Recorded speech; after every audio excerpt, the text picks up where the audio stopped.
Once again, we're pleased to have you here at Diving Gone Wrong. The three deep-sea diving horror stories in this film are only going to get scarier. I must caution you, the last story is rather gory, even though it's based on real events. Watchers should exercise caution, as always. In April 2003, a Chinese fishing vessel spotted something strange protruding from the water in the Yellow Sea, located between North Korea and China's Shandong province. Initially, they mistook it for an antenna, but upon closer examination, they found it attached to a large metallic object. They moved in and discovered it was the periscope of a submarine, drifting aimlessly. The fishing boat contacted the Navy, which dispatched 2 ships to investigate. Initially, there was concern that it could be a submarine from a nearby country, which would have led to a dangerous violation of restricted waters. However, as they got closer, they saw that it was actually one of their own submarines, a Chinese vessel. The Navy attempted to communicate with the sub, but all they received was dead air. The following day, the sub was boarded to assess the situation, and what they found was both alarming and perplexing. As soon as the hatch was opened, the investigators felt a sense of foreboding. It was obvious that the power was off, as there were no lights inside the sub. They made their way through the vessel, and it didn't take long before they found the bodies of the crew scattered around. The crew seemed to have been going about their tasks, working at their stations as if unaware of the impending danger. It was as if they were frozen in time, continuing their duties until they perished. In total, 71 people were found dead aboard the sub. None of the crew made it out alive. Months later, following a thorough investigation, the Navy relieved several high-ranking officials, including the commander and commissar of the North Sea Fleet, from their duties for poor command and control. 8 officers were demoted or dismissed, their failure to prevent such an incident contributing to their downfall. The secrecy surrounding military operations meant that the true cause of the tragedy remained unclear for some time. While there's no definitive confirmation, the most widely accepted theory is that the crew was involved in a special training or test. At the time of its discovery, the submarine was carrying 71 people. Although the normal crew size was about 55, it's believed that the extra crew members were either trainees or high-ranking officers. This particular submarine was a diesel-electric model, which means it relies on a diesel engine when on the surface to power the vessel and charge its batteries. When submerged, the submarine's propulsion system is powered by the batteries. The diesel engine draws air from the surface, and when partially submerged, a snorkel allows the engine to continue drawing air from above the water. At some point, before the fishing boat discovered the submarine, it had surfaced. Either the snorkel valve was not open or had already been closed when the submarine went under, cutting off the air supply. The engine kept running for unknown reasons, leading to a depletion of oxygen inside the vessel. Within minutes, the crew would have started feeling dizzy from the lack of air.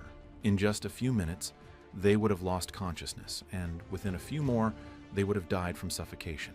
The events likely unfolded so quickly that no one on board had any chance to react. It's also possible that the submarine's diesel engine exhausted its fumes into the vessel without ventilation, which would have been equally deadly.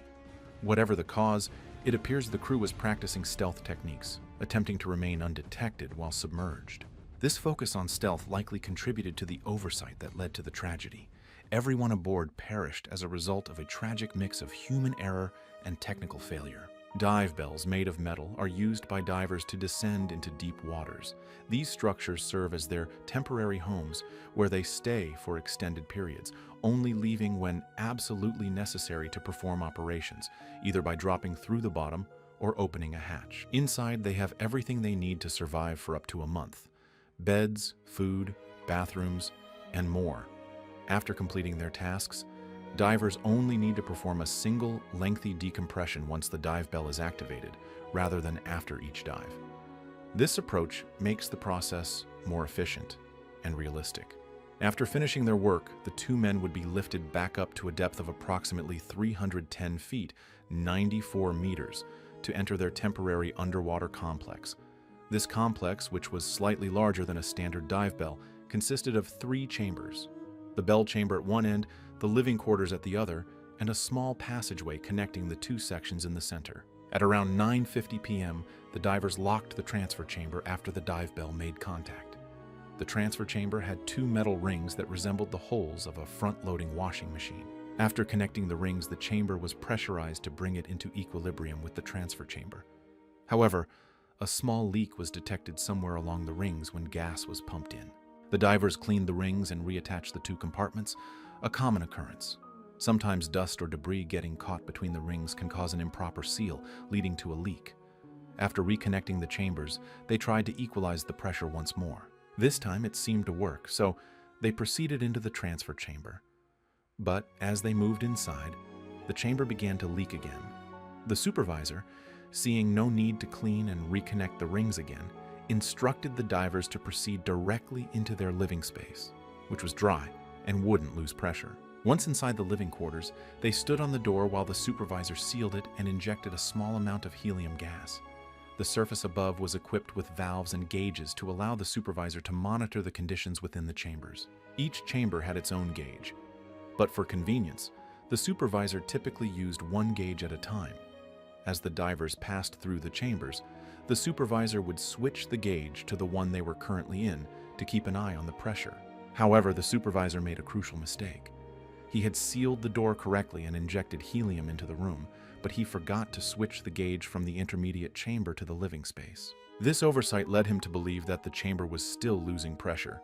As a result, he began injecting large amounts of pure helium into the room, thinking it was necessary to maintain the pressure. In reality, the living space was being pressurized excessively. This went on for some time before the supervisor realized his error. By then, the pressure in the room had doubled, and the temperature inside soared from 90 degrees Fahrenheit to 120 degrees Fahrenheit, 32 degrees Celsius to 49 degrees Celsius. The rapid compression and high thermal transfer of the helium gas, combined with the almost 100% humidity, made the environment unbearably hot, almost like an oven. The men's ability to sweat and cool down was severely impaired due to the high humidity. Despite their frantic attempts to open the hatch, the door remained sealed. The extreme pressure inside prevented it from opening.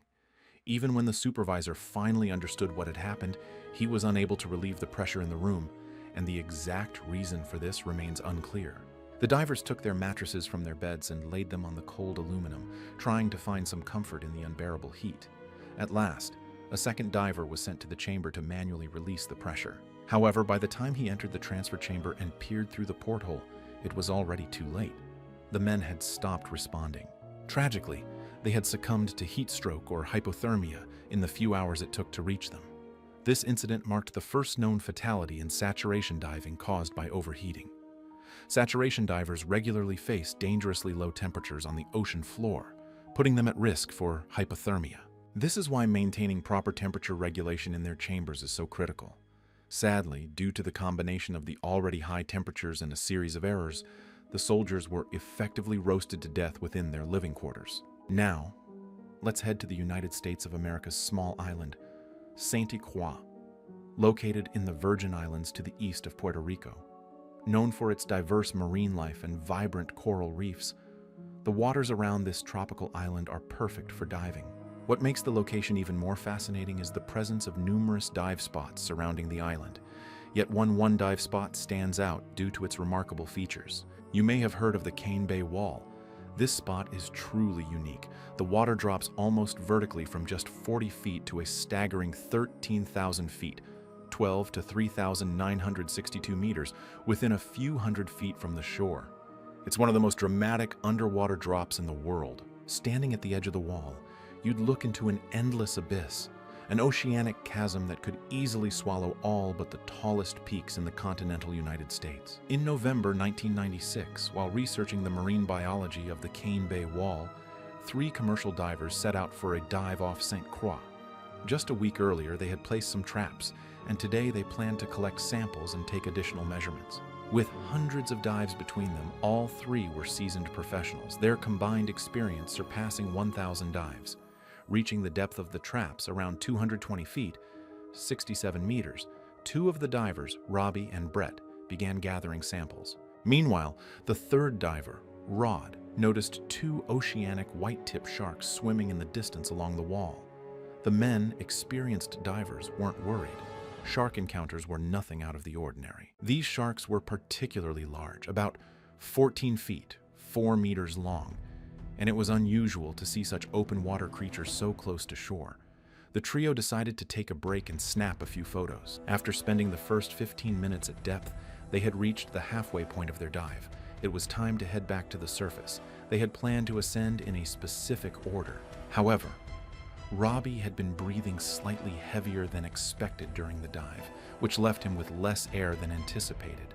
Because of this, Brett instructed him to ascend at a slower pace. Brett joined Robbie in swimming upwards, but as they looked down, they noticed something unusual. Rod was still at the wall, and he appeared to be enveloped in a thick layer of silt, almost like a dust cloud. At first, Brett assumed Rod had a hose failure, which could explain the air leak that had kicked up the silt. So, Brett decided to swim back down to investigate and help out. Once he entered the silt cloud, he quickly realized it wasn't a hose failure at all. Rod had a massive bite mark on his thigh, and as Brett started to drag him, the shark launched another attack. In a desperate attempt to fend off the creature, both Brett and Robbie struck at its gills, trying to scare it away. The water around them turned deep red as they fought to escape. But then another shark appeared, seizing Rod's leg. The first shark returned, grabbed his thigh, and began dragging him roughly once again. Despite their best efforts to fight back, the sharks were too powerful. They dragged both Brett and Rod over the edge of the cliff. The two men felt as though they were falling down the wall, helplessly trying to fend off the sharks while struggling to breathe, with their rapidly diminishing air supply. At one point, Brett noticed his depth sensor reading 325 feet, 99 meters, which confirmed they were falling deeper than that. Finally, after what felt like an eternity of frantic fighting, they managed to take refuge in a sandy cove nestled along the wall. This was the first time Brett had a clearer view of Rod's condition. What he saw shocked him. Rod's left leg had nearly been severed, and there were deep, severe bite marks on his chest and abdomen. Much of the tissue had been eaten away. Terrified, Brett grabbed Rod and began swimming upward as fast as he could. But within seconds, the sharks returned, pulling Rod back down the wall once again. The situation only grew more desperate. Brett tried to breathe, but it was as if he was sucking air through a straw. As Brett struggled to breathe, he realized his air supply was nearly gone. He had only a few breaths left. In the blink of an eye, the shark snatched Rod from his grasp and dragged him further into the depths. Brett was forced to focus on his own survival. With oxygen running dangerously low, there was nothing he could do for Rod now. Desperate, he began swimming toward the surface, panic setting in as he noticed his depth gauge still reading 325 feet, 99 meters. But tragedy had already struck. Robbie, assuming the worst, had left to seek help. After seeing the bloodied bodies of Brett and Rod disappear over the cliff, he believed they were dead. Brett was also battling decompression sickness from the intense dive and rapid ascent. If he didn't reach shore soon, he could pass out or even become paralyzed. He stumbled to the nearest beach pier, shedding his scuba gear, and informed those nearby of his condition. As he provided the necessary details about his truck, he started to lose consciousness. Luckily, a doctor and nurse familiar with decompression sickness were nearby. They quickly located Brett's truck, retrieved the emergency instructions, and called the Marine lab where he worked. A medevac plane was dispatched to transport him to Puerto Rico for treatment, as there were no decompression chambers on St. Croix. However, just when it seemed like things couldn't get worse, the medevac plane ran out of oxygen, forcing an emergency landing on a highway. A helicopter was dispatched to carry Brett the remaining miles to the hospital. At the hospital, despite the long-term effects of decompression sickness, Brett made a full recovery. To this day, Rod's remains have never been found. Later, Brett would learn that low-frequency vibrations from a nearby ship may have attracted the sharks to the area, though no one could have predicted such a devastating outcome. Hey there, everyone. Thanks for tuning in to Reality Threads. I'm Sean. If you enjoyed the video, be sure to hit that like button. I really appreciate you tuning in, and I'll see you in the next one.